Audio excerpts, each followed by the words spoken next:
Hello and welcome to another episode of This Week in Goldmaking, presented by darkshorecapital. My name is Andrew. Today is July 12th, 2021, and we've got a nice, quick, interesting show for you this evening. We're going to be talking a little bit about the Trade Skill Master Sniper and how it's totally back. But first, let's get into what I've been doing over the past week, which is pretty much the same as last week. I've got a character that's camping out some very particular limited supply recipes in the Burning Crusade. I've been making sure to get my tailoring cooldowns done every 4 days. And in my spare time, when I don't have cooldowns to do, I've been doing some max level questing in the Burning Crusade with my trusty mage because I still have quests on the map, and that's just easy gold waiting there to be made. As far as retail goes, I have been trying to sell my legendary materials, holding off on the consumables until next week, though by the time you're hearing this, it is more than likely that the mythic rate has been released, at which point that's when we're expecting the consumables to actually increase in price, and hopefully we can make some profit. Only real kind of blocker this week is the price on Burning Crusade materials seems to be dropping, just kind of across the board. This isn't something that's unexpected, but it does make gold making a little bit more difficult because when things don't sell for as much, it's harder to make more gold. But it's okay. We adapt, we improvise, and of course, we overcome and make gold. So we're going to do the token update slightly different this week. As you can see here, if you are looking at the slide, I have a graph presented instead of just some numbers. But I noticed on the wowtokenprices.com website, which is what I have been using to get WoW token prices, that they have this handy dandy little graph that shows the past 7-day history, which when I thought about it a little bit, I think that this is actually a much more useful thing than just saying what the token's at and moving on. So we're going to look at a range. Over the past week, the EU token ranged from between 239,000 gold, 239,500 gold to 263,000 gold. There's a typo on the slide. Ignore that. On the US side, 169,800 gold to 189,400 gold. So I've listed these numbers in a little chart over here to the right of the bigger chart with the intent to provide them as sort of a pricing guide. So the way I intend to read this is if you're looking to purchase a WoW token with gold over the next coming week, I would try to buy it around the following numbers for the different regions. For the EU, you want to be looking to buy your WoW token somewhere in the range of 239,000. For the US, you're going to be looking in about the 170,000 gold range. Those would be good prices to buy tokens with gold for. Now, if for some reason you're listening or watching this update and you're interested in selling a token, you would be looking to sell your token at around 263,000 gold if you're on the European server, or somewhere around 189,000 gold if you're on the US server. So there you go. That's the range. Obviously, these numbers can fluctuate up and down as the weeks progress, but if you're looking to min-max your gold potential, there's a little bit of extra token advice for you this week. Pretty light news week, actually. Just two things I wanted to discuss. The first being that the Venture Plan add-on, which is, of course, the Shadowlands mission table add-on that everyone has grown to love because it makes that awful thing bearable, is going to be the suspended development. The developer came out and said that he's taking a break from WoW and therefore add-on development. So it will probably work for a little while still, but no support will be offered going forward. I am, of course, hopeful that somebody picks up the reins on this and either continues on with the current add-on or makes a new one, because it is a wonderfully useful thing that I'm sure, well, you can't really monetize add-ons in World of Warcraft. There's a whole lot around that. We won't get into that at the moment, but that's something I would be willing to pay for because it is that useful. And as I've talked about in the past, I think that the mission table is a fantastic investment of your own resources into making gold over the long term of any given expansion. Secondly, for the news, the Mythic Sanctum of Domination is being released on Tuesday or Wednesday this week, given your region, or if you're in China, I believe they release on Thursday, which that's kind of rough. But that, of course, as I alluded to earlier, is the reason that we're expecting consumables to increase in price. Yeah, so that's really all the news there. Obviously, there's some stuff around legendaries and other things that high-end raiders need. Be aware, the raid is out, basically. All right, so for the main topic today, I did mention earlier that it's going to be a bit of a shorter episode, and yeah, Trade Skill Master, the sniper is back. But wait, didn't they kill the sniper with retail? Of course they did. But I remembered today that Burning Crusade Classic doesn't use the new auction house, which means the sniper is back and we can use it again. So for those of you who are unaware, Trade Skill Master Sniper is a module in Trade Skill Master which looks at every single auction as it gets posted up, compares the price at which that item was posted at to the market value, and if it's under a certain threshold or cheap enough based on a configuration that you can give it, it pops up in this little window and says, hey, do you want to buy this thing? It looks like it's really cheap. And you can. And when you do, you can usually make a lot of money because typically the things that pop up on the sniper are mistakes. And mistakes can cost you a lot of gold in World of Warcraft if you're not careful. For example, you get some amazing BOE that's worth 10,000 gold.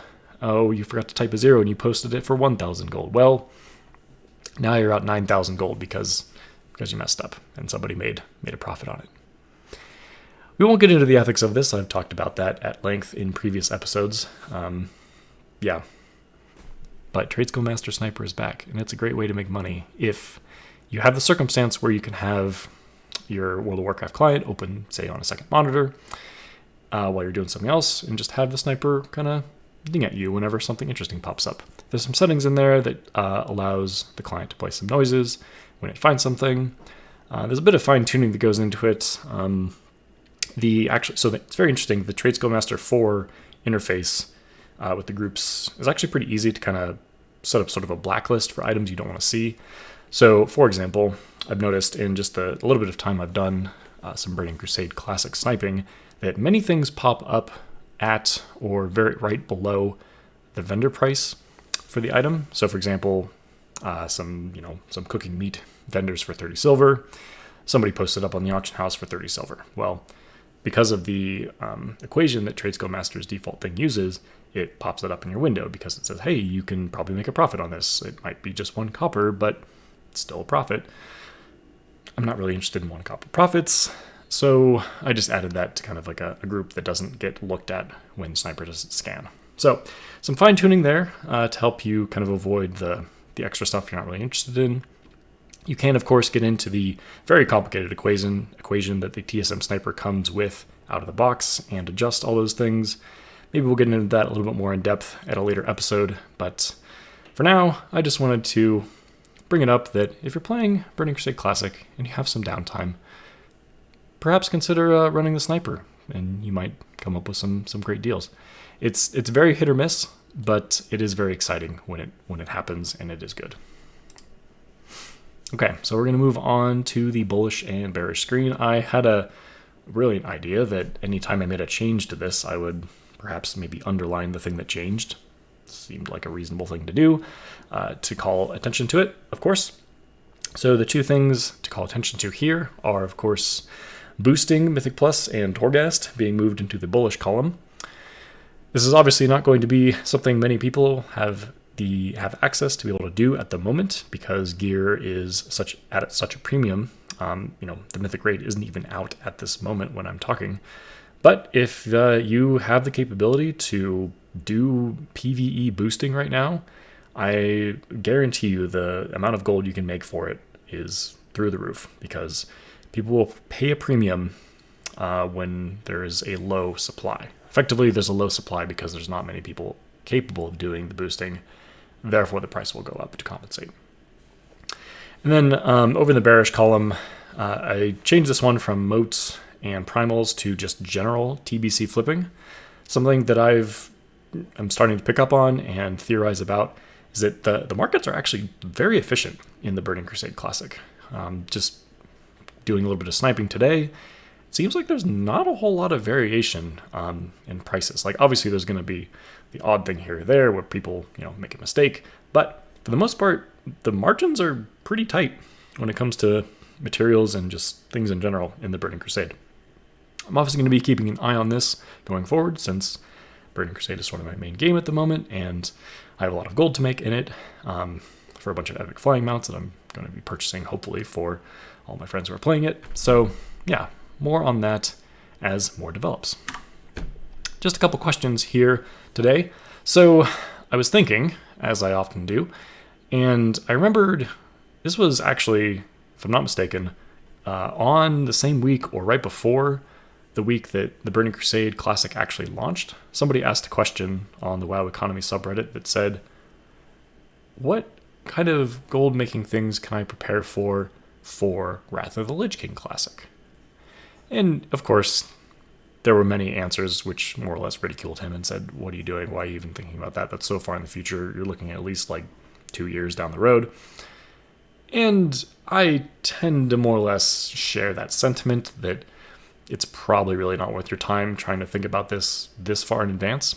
However, as more of an academic pursuit, I remembered this and thought about some stuff that I've been talking about in these episodes, professions. So in Classic, TBC Classic, Wrath of the Lich King Classic, I think it's actually all the way up through, I think BFA was actually when they changed the way profession leveling up worked, where you would need to go through every expansion's professions to get your professions to maximum level, which means, purchasing items from that expansion and recipes from that expansion. Which brings me to my answer for this question, actually, which I wouldn't really recommend doing, although maybe there's some kind of halfway that makes this actually work. So the answer is limited supply recipes that are useful for leveling up professions. I'm sure there are resources out there on the web that will tell you what recipes are optimal for all the different professions to level up from 0 to max in the Wrath of the Lich King. There will be some limited supply recipes on those lists. Figure out how to efficiently purchase those recipes over the next 2 years, and you will have a stockpile of many of those recipes ready to go when Wrath of the Lich King launches. Now, when Burning Crusade launched, there were a couple of enchanting recipes, which I made an absolute killing on. These things are selling from anywhere between 5 to 15 gold at the moment, now that things have calmed down. They were selling rapidly for 50 gold apiece on Burning Crusade launch day and a couple of days afterwards. That's some ridiculous markup. And I have all the faith in the world that there will be something just as crazy like that happening when Wrath of the Lich King comes out. So, there's the answer. Get in on some limited supply recipes for now. And I kind of keep saying, don't do this, but I kind of am doing this, right? I keep mentioning in the weekly thing how I'm purchasing limited supply recipes. Well, I'm also selling those limited supply recipes because there's profit to be made, but I'm going to keep doing it because I'm going to keep making money. And perhaps when it comes closer to when Wrath of the Lich King Classic actually is going to come out, maybe I'll start stockpiling them a little bit and getting prepared for the eventual rush where everyone and their mother needs to go level up those professions once again on their fresh boosted characters or whatever it is. Maybe they're switching professions. Who knows? So there you go. That's my long-winded answer about what to do to prepare for Wrath of the Lich King Classic. All right, second question. Anyone expecting a price in raid consumables when Mythic SOD is released? Yes, absolutely. That's going to do it for today. That's going to do it for this week. I hope you all enjoyed this episode of This Week in Goldmaking. Again, my name is Andrew, here for Darkshore Capital. Thanks everyone so much for watching, for listening. If you enjoyed the show, please consider giving it a like, subscribe, whatever it is on the platform that you choose to listen and or watch on. That all helps out tremendously. And yeah, that's all I got for today. So thanks so much for watching. Happy gold making, and we'll see you next week.